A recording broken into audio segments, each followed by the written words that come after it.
guys, good morning, good morning.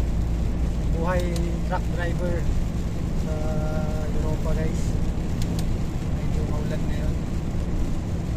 Papunta akong Belgium, galing ako Germany.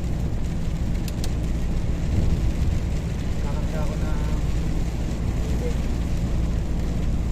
container pala guys, container pala itong yung tinatransport ko. Mostly nagbiyahe namin dito lang sa Germany, Netherlands, Belgium, France, Czech Republic. Maulan na morning. So okay yung ulan para sa kaysa snow. Dito sa Germany hindi siya ganun ka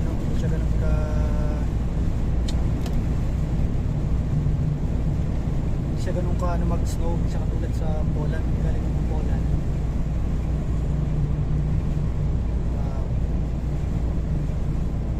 Driving kasi ako.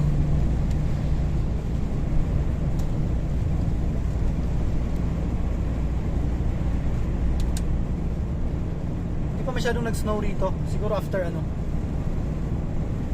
nitong ulan, snow. Tsaka pansin ko rito sa Germany, hindi siya ganun ka dalas mag-snow. May area nga rito na hindi talaga nag-snow. Malamig lang.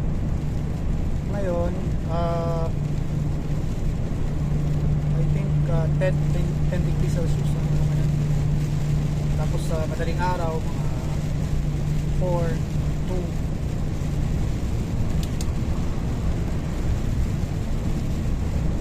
Malamig siya pero hindi siya katulad ng siya katulad sa ibang part ng Europe. So, like, yun nga, sa Poland, before ako nakarating dito December 15, kasi kakabalik ko lang sa work eh. Grabing kapal ng snow doon. Pagdating dito sa Germany, walang snow. Natambay ako guys ng 10 months dahil sa license. Ang Polish license kasi depende siguro sa kakilala sa gobyerno. Yung boss namin kasi wala siyang kakilala, kaya ganun katagal ang pagkantay natin sa driver's license. Kung sino-sino pa yung pinuntahan niya, kinausap niya para makapag-process ng license namin. Yun, sa awa ng Panginoon, nakahanap din siya. Nakuha ng license namin, renew ng TACO. Yung TACO yun yung ginagamit ng mga driver sa Europe para ma-monitor ng mga police kung hindi ka ba naabuso ng amo mo, oras ng trabaho, oras ng pahinga, ganun. And then pag may violation ka, makikita nila doon kung babayad yung amo mo pag silang may kasalanan. Pag ikaw may kasalanan, ikaw magbabayad. Tapos ang mahal ng violation, hindi ka makakalis hanggang hindi ka magbabayad.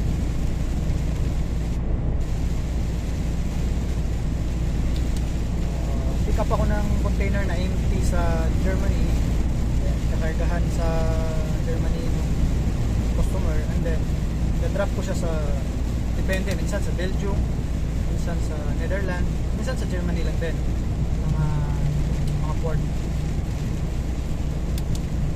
Medyo maulan talaga, medyo hirap pag kailangan dadaanan lang. May dadaanan akong disgrasya kanina. Pero ang aksidente rito sa Europe guys ay napakababa compare ko na lang sa Pinas. Kasi pag sinunod mo lang talaga yung rules like speed limit, malabo talagang accident. Maliban na lang kung naging driver's negligence talaga. Ang truck dito ay maximum is 89 lang. Hindi ka pwedeng lumagpas ka man dahil sa may mga talusong, huwag kang lalagpas ng 1 minute. Pag lumagpas ka ng 1 minute, marirecord ng tachograph mo. Pag na record ng machine mo, then may time na makontrol ka ng pulis, lahat ng violation malalabas doon, babayaran mo yun. Kaya mag-iingat talaga ang driver. May mga speed limit nakalagay sa kalsada sa Pilipinas, hindi na sumusunod yan dito. Kung may nakita kang speed limit na 60 or 40, once na hindi mo pinansin, magulat ka na lang, may picture na sa'yo, then automatic sisend sa amo mo yun, yung nakaltas sa system mo. Yun ang kagandahan dito, medyo mababa ang chance ng disgrasya dahil sa gano'n. Yan, medyo makapal na yung ano ako. Yan, okay na. Sama ayos na yung wiper. So, kadalasang biyahe namin is tumatagal ng 6 hours diretso. So 6 hours na yun, every 4.5 hours dapat magpapahinga kami ng 45 minutes. Hindi kami pwedeng magdiretso ng 6 hours.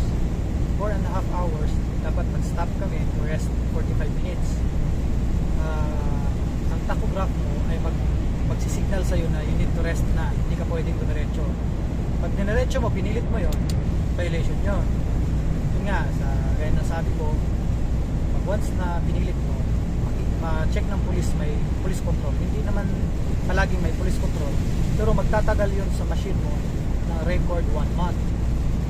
Sa loob ng 1 month, pag ma-check ka ng police, babayaran yun. Pero pag lumagpas na ng 1 month, mawawala yun sa record mo. Swerte mo pag nawala sa record mo, inabot ka ng 1 month na walang police control. So pag once na inabot ka ng 1 month, before 1 month, na-check ka ng police. Ma-check niya lahat ng violation mo. Yung pag overdrive mo sa limit, yun, magbabayad ka doon. Kasi iniiwasan nila yung aksidente. Driver, puyat, walang tulog, gano'n. So kailangan magpahinga.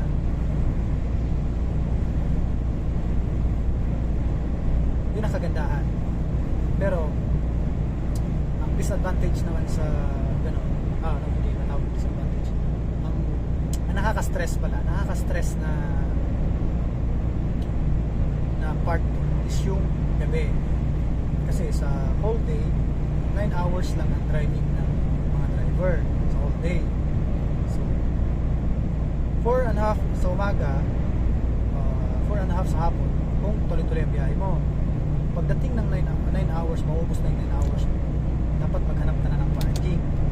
Hindi ka po pwedeng lumagpas sa 9 hours sa loob ng isang araw.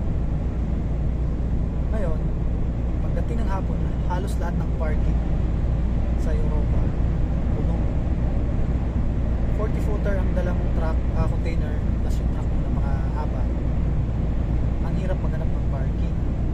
So, nandun na yung ma-stress ka, saan ka maghanap ng parking, kasi pag lumagpas ka doon, violation na kasi yun. Kaya ingatan mo talaga na hindi ka lumagpas doon. So 30 minutes before or 1 hour before, maghanap ka na ng parking. So swerte mo pag nakahanap ka kagad ng parking. Pero pag hindi, yun na, nandun na yung stress, makakalbo ka kung tagalan.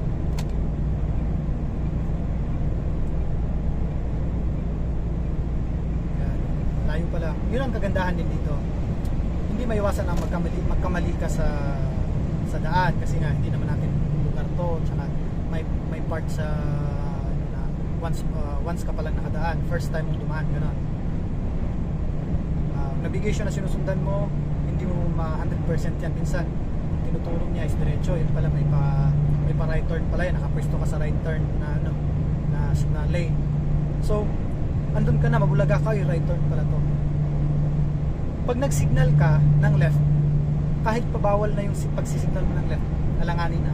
Pero pag nakita ng mga driver sa likuran na nagsignal ka, 100% nagbibigay sila. 100% lahat sila niyan. Lilipat ng lane or magsisignal din sila or mag-slow down sila para mag-give way sa'yo. Kasi alam naman nila na hindi mo sinasadya, nagkamali ka lang.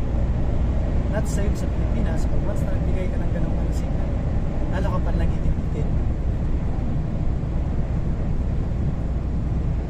Yan, after nitong work ko, pag after ng 9 9 hours.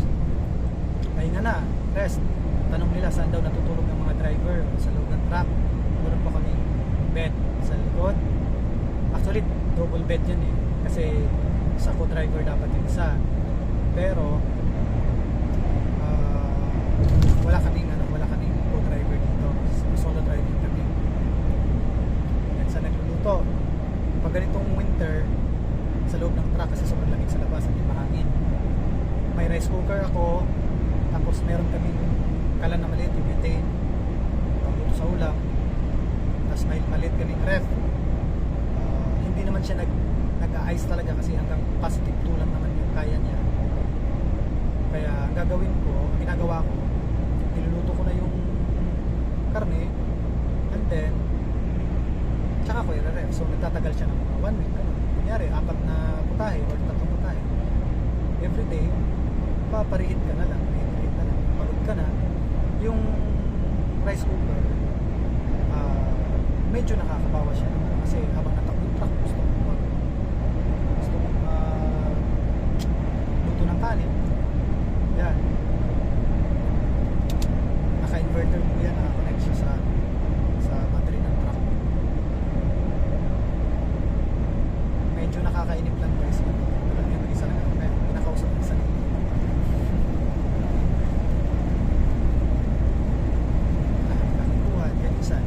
Tawag sa pamilya. Guys, ipapakita ko yung tawag yung daan dito kung gaano siya kalapad. Sabi nila malapad daw po ang kalsada sa Europe. Hindi po malapad ang kalsada sa Europe. Hindi po totoo yung sinasabi nila. Maranasan mo dito ang kalsada na hindi mo naranasan sa Europe. Like nag-Saudi ako, hindi siya ganito kalapad. Dito lang ako nakaranas ng pinagpawisan ako sa kalsada na pinuntahan ko kasi ang sikip, halos kasya lang yung trailer, ang hirap magmamanyobra. Kaya yun, hindi ako naniniwala sinabi nilang malapad daw ang kalsada sa dito. Kaya nga hindi nila masyadong pinopromote dito ang mga US truck, yung mga Freightliner, yung mga long nose, tapos 10-wheeler yung tractor, kasi hindi talaga siya, mahihirapan talaga rito. Masabi mo lang na malalapad yung malalaki yung sa company, yung pupuntahan mo. May mga company na kahit sa loob, magmaniobra ka, may mga company na pero may mga company rin na masisikip at maliliit na yung space. Ito guys, ganito yung tsura ng kalsada nila. Then guys, mapapansin nyo, 2 lanes lang siya. Halos same lang po ng expressway sa Pilipinas. Tapos napapansin mo, halos kadalasang nag-change lane ng mga sasakyan, truckman or kotse. Gumagamit talaga sila ng signal light. Siguro meron ng hindi, pero mostly, example yung isang yun, kumanan siya. Ibang driver sa Pinas niyan, hindi na nagmagamit ng signal kasi alam naman nilang walang sasakyan sa kanan, di ba? Itong isa, papasok siya sa lane ko, malayo pa lang, nagsisignal na. Ganon ka disiplinado ang driver dito.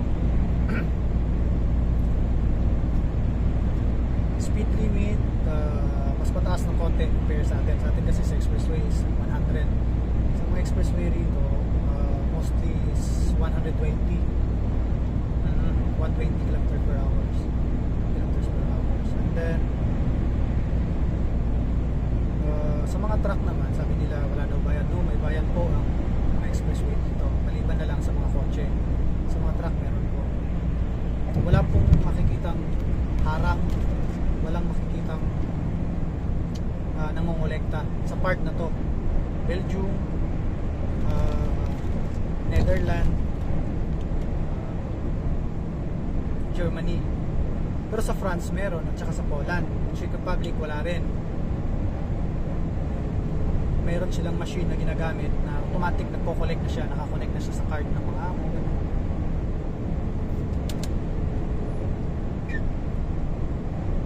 Medyo ano pa, makulimlim.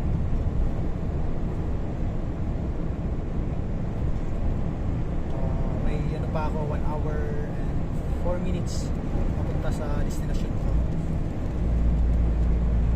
drop ko yung container doon. Pag-drop ko ng container doon, punta ako ng Netherlands, pick up ako ng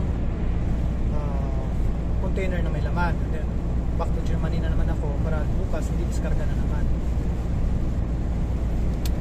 Ulan talaga.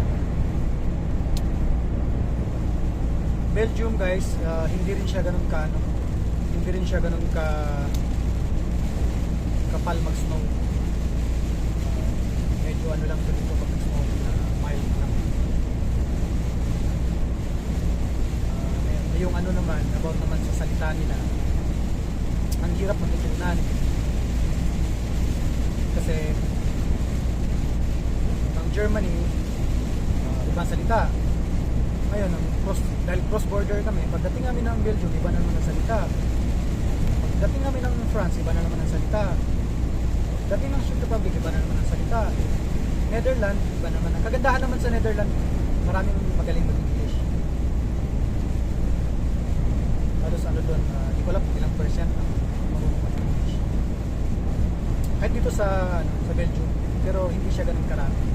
Ang salita yata sa Belgium is dalawa ba or ano, ang kadalasan ginagamit ba? Yung French tsaka itong, hindi ko alam kung anong tawag sa salita na sa Belgium, Dutch din yata, Dutch ba? Ganon. Sa Netherlands is Dutch talaga. Tsaka itong English,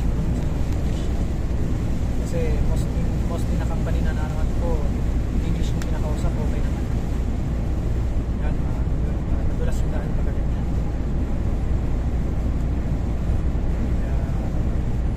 Nakastay lang ako sa 85, mula pa kanina, wala man.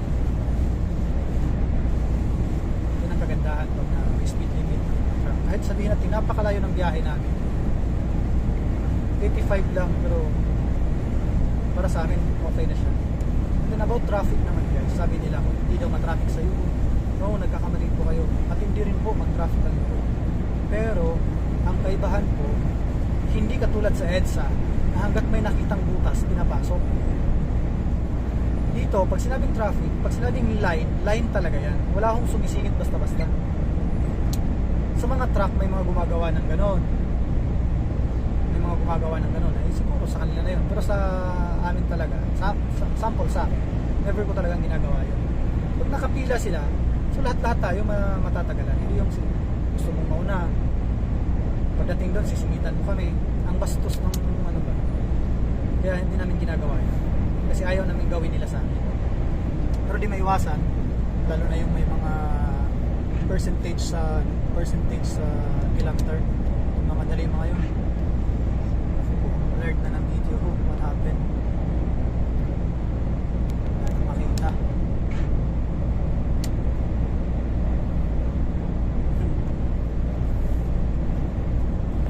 Guys, medyo nag-alert.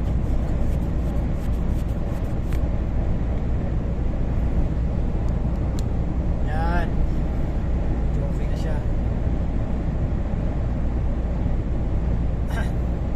Guys, nag-video lang muna ako kasi naiinip ako sa biyahe.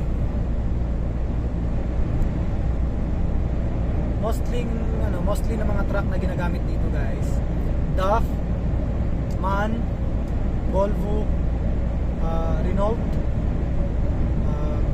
may Ford Carvira, tapos Mercedes-Benz na Actros. Ano pa ba?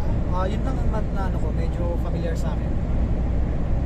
Iveco bang pagkabasa niya? No? Iveco, Scania. Ano pa ba? Yan lang ata. Parang yan lang yung 8 na napangalanan ko. Tsaka yun nga, halos lahat ng driver yan dyan lang kami natutulog.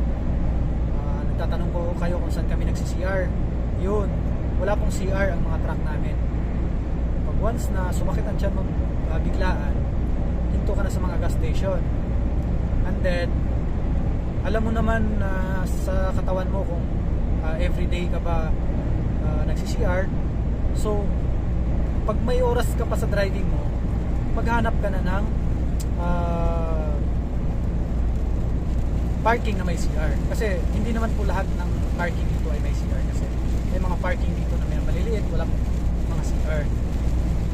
And then ang kinasama lang po ng loob ko sa mga kapwa ko driver, ito na nga lang yung hanap buhay natin. Nandito na tayo sa truck.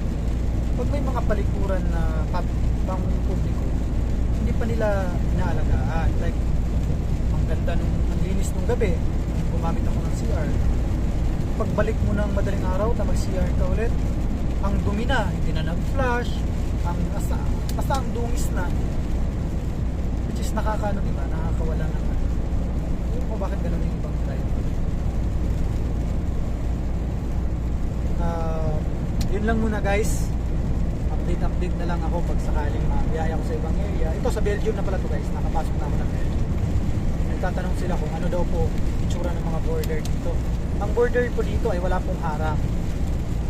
Walang harang ang border ng mga bansang pinupuntahan ko. France, Republic, Netherlands, Germany, wala pong mga border ang mga yan. Makikita mo lang may nakasulat, welcome to Netherlands or Netherlands, Belgium, Germany, Deutschland kung tawagin nila yan, Deutschland. Yun lang ho, wala akong France, ganun, wala akong nakaharang na paparahin yung truck or something na bigyan ka ng permit. Wala. Not like Romania or mga hindi sakop ng Schengen visa. Sa Europe pa rin sila pero hindi sila member sa ito lang kung European Union ba tawag nun or Schengen visa. Yun lang, hindi ko lang sure. Basta may mga part na gano'n. Yun lang muna guys. Sa susunod mag-update ulit po ako ng video. Salamat.